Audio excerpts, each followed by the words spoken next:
Bonjour à tous, ravi de vous retrouver pour Afrique Hebdo. Au programme cette semaine, au Maroc, le monde de la culture à l'arrêt. Lourdement affecté par la crise sanitaire du coronavirus, les professionnels du secteur sont de plus en plus nombreux à tomber dans la précarité. Top départ d'Africa 2020, une saison culturelle hors norme pour montrer l'Afrique autrement. On en parlera avec la marraine de l'événement, une star internationalement reconnue et une citoyenne engagée, Angélique Kidjo. En Centrafrique, l'émergence d'une génération d'apprentis réalisateurs. Malgré les difficultés, ils réalisent des films très prometteurs.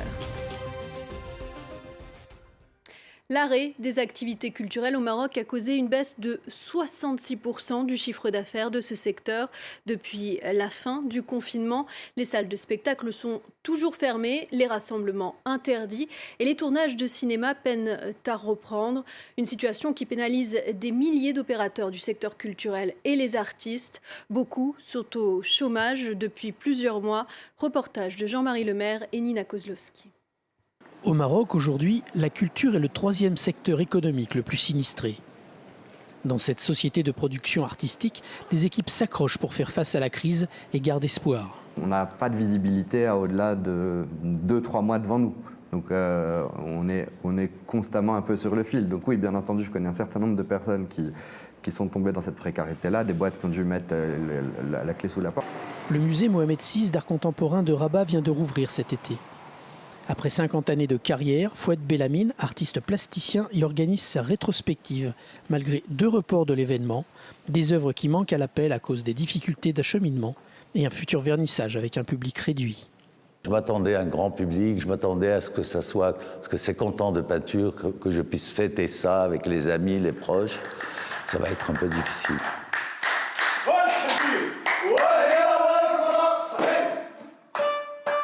Les difficultés sont encore plus grandes pour les artistes du spectacle vivant. Dans cette école d'art, les membres de la troupe du cabaret Chirat continuent de répéter régulièrement, même si toutes les salles de spectacle sont fermées depuis 9 mois, sans aucune perspective de réouverture. Je veux juste qu'on ouvre les salles, qu'on trouve, ou même pas ouvrir, qu'on en parle. Là, personne n'a parlé, pas de conférence de presse. Moi, tous les jours, je mens. Je dis aux gens, ça va ouvrir, ne vous inquiétez pas. Désormais, l'industrie culturelle craint surtout de subir une 2e année blanche consécutive.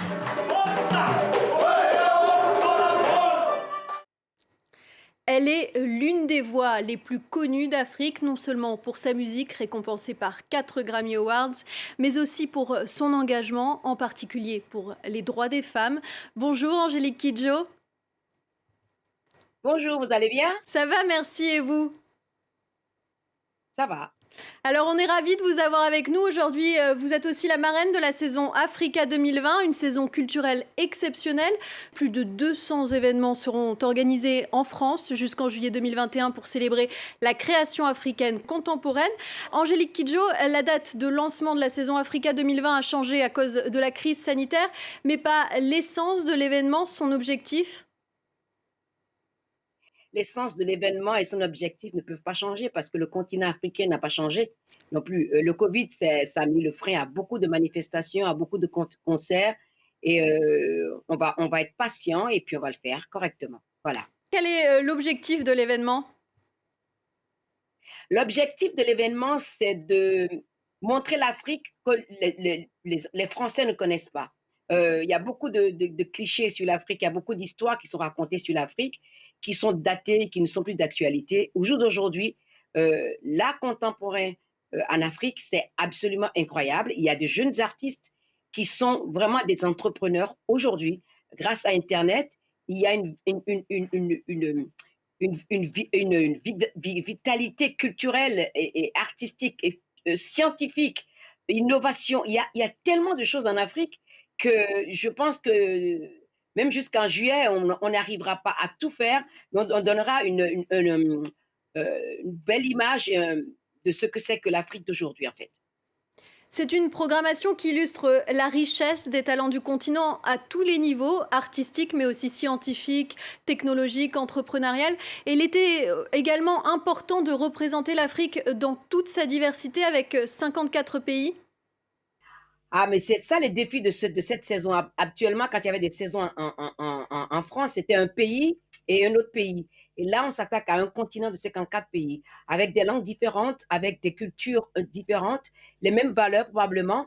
Et c'est là où c'est intéressant de voir que pour raconter l'Afrique, il faut la raconter du nord au sud, d'est en ouest, en mettant justement la lumière sur cette nouvelle Afrique, c'est-à-dire technologie, science, la musique, l'entrepreneuriat et aussi le mentoring, les programmes de mentor qu'il y a des femmes. On compte beaucoup sur les femmes qui sont arrivées avant nous pour aider la jeune génération qui commence.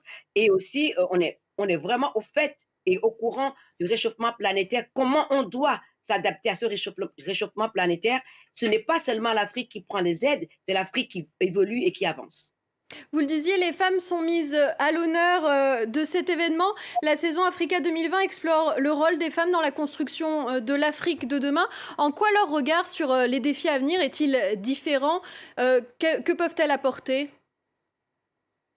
Mais les femmes d'Afrique ont toujours été au centre des défis en Afrique. Elles sont la colonne vertébrale de ce continent-là. Au jour d'aujourd'hui, on se rend compte, parce qu'on a fait tout le tour, on a fait plein de choses, on se rend compte que c'est en aidant les femmes qu'on arrive à réduire la pauvreté, en aidant les femmes que l'idée de cette modernité peut perdurer, parce que c'est les femmes qui élèvent les garçons et les filles.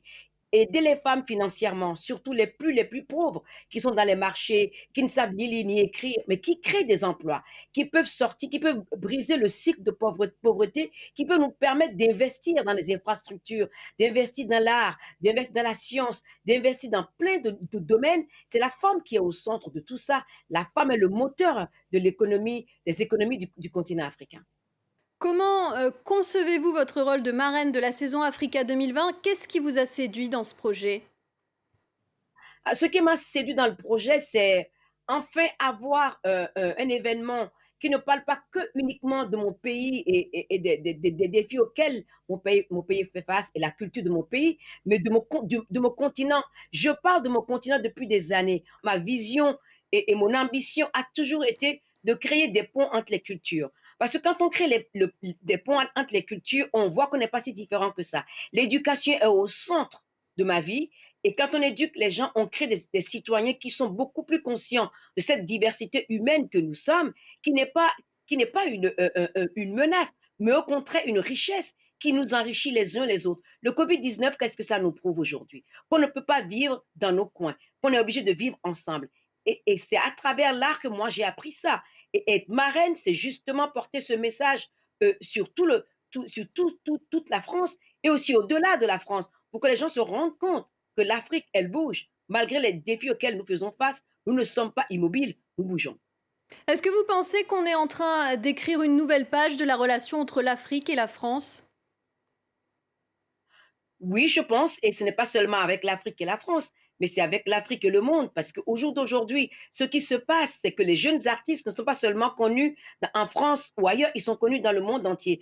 À partir du moment où on a une jeunesse qui a envie vraiment d'être entendue partout et qui fait tout pour, Internet leur permet d'avoir des voix au-delà des frontières des pays qui nous ont colonisés. Donc, il est important que tous les pays fassent attention à ce continent qui a une jeunesse vraiment créative et que le défi auquel nous devons faire face, c'est de ne pas la laisser derrière.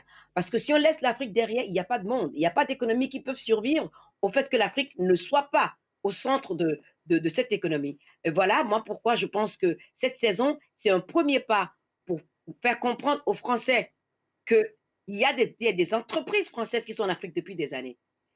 Ces entreprises françaises, si l'Afrique n'était pas un endroit où on pouvait faire des affaires, elles ne seront pas là, ces entreprises. Donc, au-delà des entreprises françaises, allons au niveau des individus pour que les individus commencent à se rendre compte qu'il y a du travail en Afrique et que ce travail qu'on crée en Afrique, on les crée pour les Africains et on ouvre les portes aussi à tout le monde. Donc, je crois qu'il est important que les Français comprennent que leur futur est aussi lié au futur de ce continent-là. Concernant votre carrière musicale, quels sont vos projets à venir? Peut-on s'attendre à une collaboration avec Burna Boy? Il y a beaucoup de choses qui se passent. Moi, je dis rien tant que c'est pas fait. Et je crois que c'est une habitude que j'ai prise de ma mère. On me dit toujours: «Tu dis les choses et ça ne se fait pas, tu dis quoi après?» Donc moi, je travaille sur un prochain album, j'aurai des invités et quand ce sera prêt, tout le monde entendra. Mais je crois que c'est un nouvel album sur lequel vous allez collaborer avec plusieurs talents du continent justement et de la diaspora. Absolument, c'est ce que j'ai envie de faire parce que cette jeunesse-là s'est nourrie à ma musique et c'est ça qui a été, une découverte pour moi quand je suis devenue ambassadrice de l'UNICEF en 2002.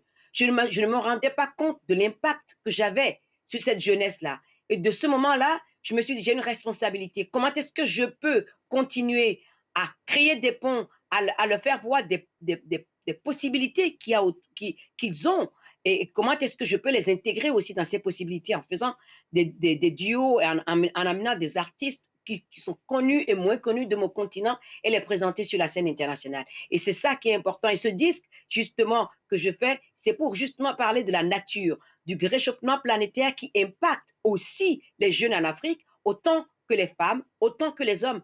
Parce que cet écosystème dans lequel nous vivons, il est unique et cet écosystème n'a pas de couleur, n'a pas de nationalité, n'a pas de frontières. Donc, je veux que les jeunes Africains comprennent qu'ils ont aussi un rôle à jouer par rapport à ça, le recyclage des poubelles, plein de choses qui peuvent leur permettre de chanter pour sensibiliser les populations dans leur pays, dans leur communauté. C'est important, c'est ensemble que nous allons préserver cette nature dans laquelle nous vivons pour pouvoir avoir un futur meilleur. Merci Angélique Kidjo d'avoir été avec nous dans Afrique Hebdo. Merci de m'avoir invitée. Et justement, on parlait des jeunes talents du continent. À Bangui, des apprentis réalisateurs sont bien déterminés à se faire une place dans l'industrie du 7e art. Notre correspondant Clément Diroma a suivi l'un d'entre eux, Rafiki Fariala. Ses longs métrages s'inspirent du quotidien de ses concitoyens. Reportage. Action! Derrière la caméra, Rafiki Fariala, 23 ans. Un jeune réalisateur qui tourne chaque semaine des scènes de vie d'étudiants sur ce campus de Bangui. On doit vraiment voir l'émotion. Quelle émotion est-ce que dégage le personnage principal pendant que son ami Aaron est en train de partir, il est en train de quitter la chambre. L'émotion d'une génération de jeunes à l'avenir incertain dans un pays encore dévasté par la guerre civile. Un docu-fiction dans lequel Rafiki tente de raconter le quotidien d'une jeunesse désabusée. Beaucoup font des études, ils arrivent à avoir la licence, mais le diplôme de la licence ne sert presque à rien. Il y a certains qui sont devenus des pousseurs et d'autres qui ne font presque, ils sont des chômeurs.